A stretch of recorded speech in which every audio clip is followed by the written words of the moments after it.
Go. Hello there, everybody. We are back at it here today on Acts of the Apostles. We're cruising through this book verse by verse.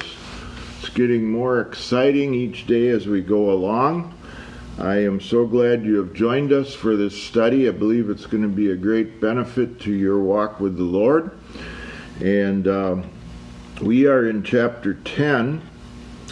This section of the book of Acts is so amazingly important because it describes how the gospel comes out of the Jewish world and enters the Gentile world, and how that all takes place. And it really centers around a man called Cornelius.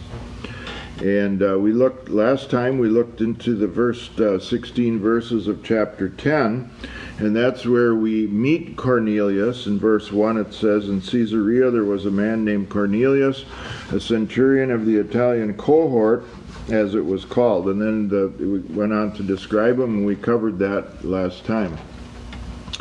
So Peter has this vision then as the men are sent from Cornelius. This just to kind of summarize us and get us up to speed here. He sees the sheet let down from heaven. He sees all these creatures on it. Many of them are forbidden by the Old Testament law as food, but the voice comes and says, "Rise, Peter, kill and eat." Peter says, "I can't do that." And the voice of God comes and says, "What God has cleansed you must not call common." And that little statement is really the key to this whole chapter and what this is all about. Because God was preparing Peter's heart, his ministry, his vision for the gospel to go out to the Gentiles. So remember that these men were sent from Cornelius. In verse 17 we pick it up now here today. "Now while Peter was greatly puzzled about what to make of the vision that he had seen, suddenly the men sent by Cornelius appeared.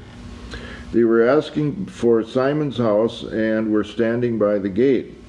They called out to ask whether Simon, who was called Peter, was staying there.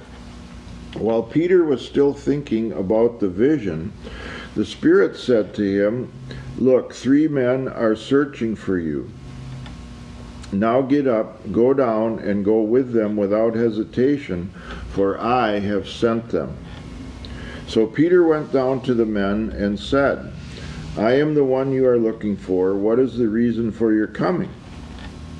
They answered, 'Cornelius, a centurion, an upright and God-fearing man who is well spoken of by the whole Jewish nation, was directed by a holy angel to send for you to come to his house and to hear what you have to say.'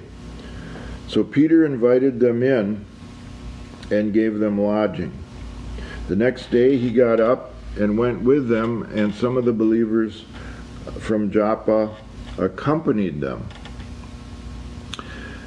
At this point, I want to break into the reading of the text and just tell you that Cornelius certainly was an historical individual who lived, had interaction, we'll see later on in this chapter, with Peter.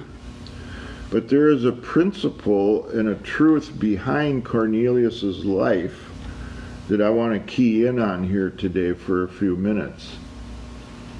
And I want you all to scream right out loud and ask me this question: "Doctor, are there Corneliuses today?"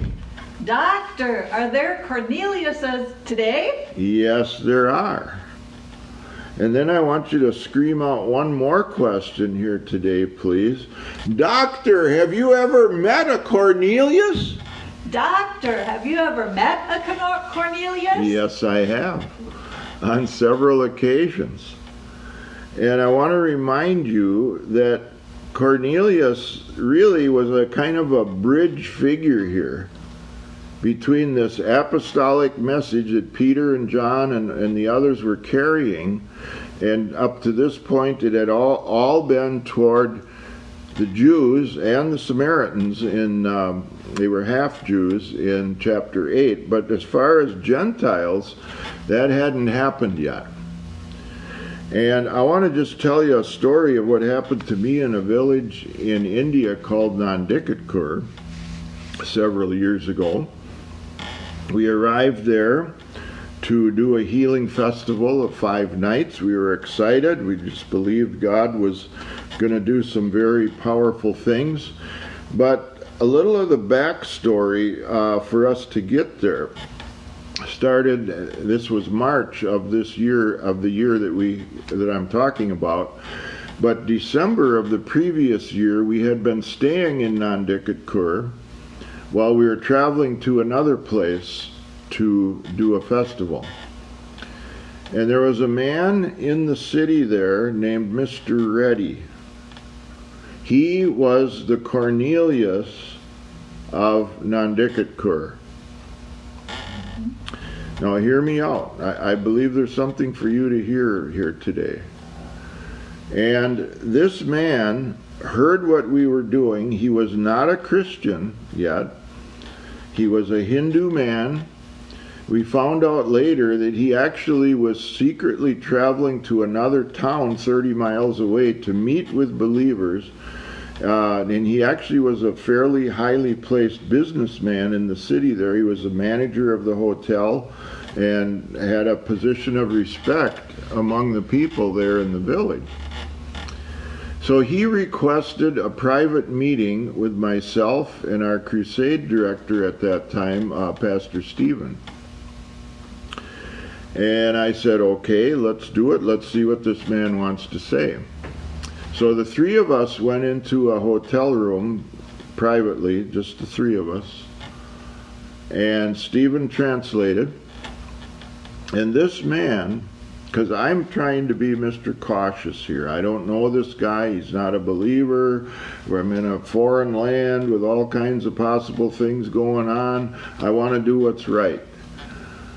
And this man, standing before us with tears, begins asking us if we would come to Nandikatkur to preach the gospel there. Remember, we were traveling to a place some miles away, as we were just staying in the hotel there. And so I'm trying to be Mr. Discernment and listening and hearing, and I really felt a release in my spirit to say, yes, we will. And so I said to him, yes, we will come. We'll come a year from now in December of next year. And he was satisfied with that. So we all left and finished up, came back here, and we were preparing with that in mind to go back to Nandikatkur in December, when all of a sudden, in January and February of that year, my whole schedule got changed through a whole series of events too long to tell you here today. And we wound up in Nandikatkur in March instead of December. Now listen, when you get a Cornelius, listen to him and go with him, okay? Like Peter did in Acts chapter 10. I'm really believing, I'm telling you, I believe this man was a Cornelius in my life. So we got there in March instead of December. I entered the city and they took me immediately to a theater kind of building where all the pastors from the region had gathered. And as I entered the room, an 88-year-old pastor named Nagi came walking up to me, grabbed me in his arms, started kissing on me, hugging on me like I was his long-lost son. I had never seen this man in my life. But he's welcoming me to Nandikatkur. I'm like, wow. Okay, so we started the meeting. We didn't converse or anything right then because we had to do some things with the group and so forth. And all through the week I would see this Nagi, and but I never really got to talk to him.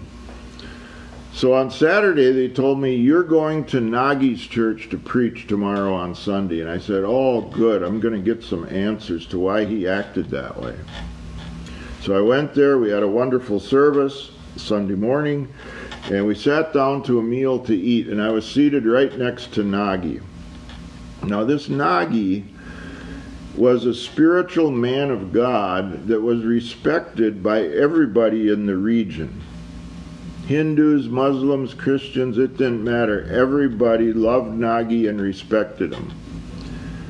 And he turned to me at the meal there and he said, "I suppose you were wondering why I was acting that way the other day in the room." And I said, "Yeah, it kind of crossed my mind a few times." And he said, "Well, let me tell you a story." He said, 15 years ago, God gave me a revelation for the village here and a vision. And God said, a man is going to come here from the United States of America. He's going to preach the gospel here. There are going to be miracles and healings, and the future course of this city is going to be affected by these meetings, and thousands are going to come to Christ.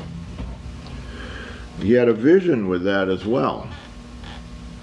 He shared that with several key leaders, Christian leaders, and nobody accepted the vision. It was too far out there for them. They said, "Nagi, we love you, we respect you greatly, but you've gone too far this time with this revelation stuff." And what Nagi did is he didn't get bitter, he got better. And he gathered a band of intercessors around him from several different churches, including his own. And they began praying on this one revelation. For 15 years, they prayed on this revelation that Nagi had, this vision and these words that were spoken to him. And he said, then as I was seated at the table with him, he said, "When I saw you in that room that day, I said to myself, that's the man I saw in the vision 15 years ago. He's here in my village now. This is the time for the fulfillment." And I said, hallelujah. Now already several thousand people had been saved in the nightly meetings, but believe me, that last one then on Sunday night that we were going to, it was quite a time. I mean, almost the whole village was there. Tens of thousands of people were in attendance. And here's the part I really love to tell you. Mr. Reddy, the Cornelius of Nandikatkur, was seated on the platform. I believe, if I remember correctly, I saw to it that happened. And in the mix of everything that went on that night, and man, the power of God was moving. People were getting healed. Miracles were happening. Several thousand people got saved that night. But right toward the end of it all, this Mr. Reddy stood up on the platform and publicly in front of the whole town confessed his faith in Jesus and became born again and delivered and set free of several life-controlling problems. Friend, I'm telling you, there are Corneliuses out there. They are bridge people. They are doorway people to get you from where you are to what you have been doing to what you need to do. And maybe for you, it's not necessarily a citywide healing festival that impacts a whole town, or maybe it is. Maybe for you, it's a relationship with someone that'll open up a whole family structure so that you can begin to minister Jesus to them. I just want to draw out of chapter 10 here of Acts this man Cornelius and present to you the possibility that you're going to run into a Cornelius in the next days or weeks of your life so that you're ready and you know what to do. It's probably a person you don't even know right now. And so I am telling you, this story has more to it than just the historical events. And these certainly did happen with Peter and Cornelius and the soldiers and all these things. But as we're alert for this in our daily lives and walks, God is going to take these bridge people, and I'm telling you, networks of relationships are going to open up, and you are going to have an effectiveness in the gospel of Jesus that's going to be amazing. Well, God bless you. Thanks for being with us here today, and we will see you next time.